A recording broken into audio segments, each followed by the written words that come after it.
Kana muchiri kurangarira ndakamboya pano ndichikupai nyaya yemurume wechidiki anonzi iye Dickson anobva iye kwaMurehwa ane makore 25 ekuberekwa, uyo aiva in a relationship nagogo vanonzi ivo Caroline Mpofu vanobvawo kwaMurehwa ikoko zvakare, vane makore ivo 60 ekuberekwa. Ndichitaura kuti havasisiri vose nekuti gogo vakazosvika ivo pakutorwa nevana vavo mushure mekunge vana vaona ivo kuti zvinhu zvisingaite kuti mai vavo vave in a relationship nemwana mudiki ane zera rekutova muzukuru wavo, zvinhu zvinoshoresa nenyika. So kutaura kwandakaita nyaya iyi, a lot of people vaiuya vachitaura ivo vachiti uri kunyepa, vanhu ava ndovaziva vachiri vese, havana kusiyana. Asi muzuva ranhasi ndadzoka ndichikupai umbowo hwekusiyana kwevaviri ava.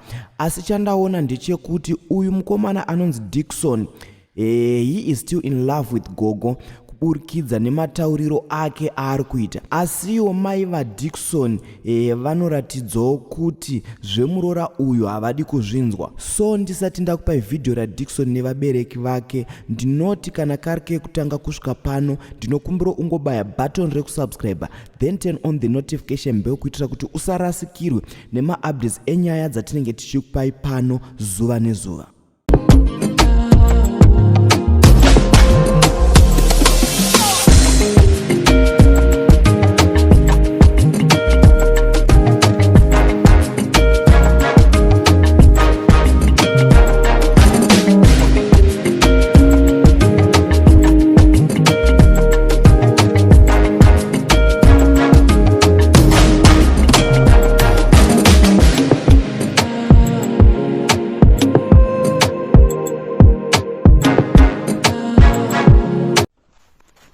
Panapa ndina mai vaDickson wagera apa.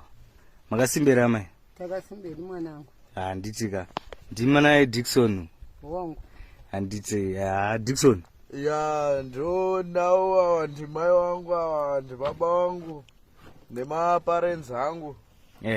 Baba makasimbera baba? Ndakasimba baba wangu. Handitika. Kumurora ari kupi? Murora akaenda kumba kwawo. Handiti. Saka muchanomutora rini? Tangomirira imimi zvekuti akatanzi muri kudzoka futi. Alright. Handitika. Aiwa zvakanaka baba. Saka Dickson mudzimai wako zvikufaira? Mudzimai bho towirirana zvekuti. Handiti. Kuti pakamotorwa ona mumone wangu musuwa semunenge ari kubasa mai banja. Handitika. Saka tadzoka.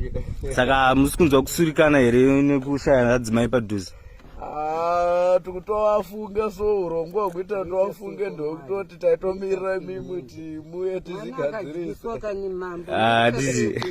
Amai, muroora uyu muchanomutora rini? Ini muroora handimutore, ndakasiya ndamugadzika musha make. Handiti. Zvinezvi nawo achizvisa.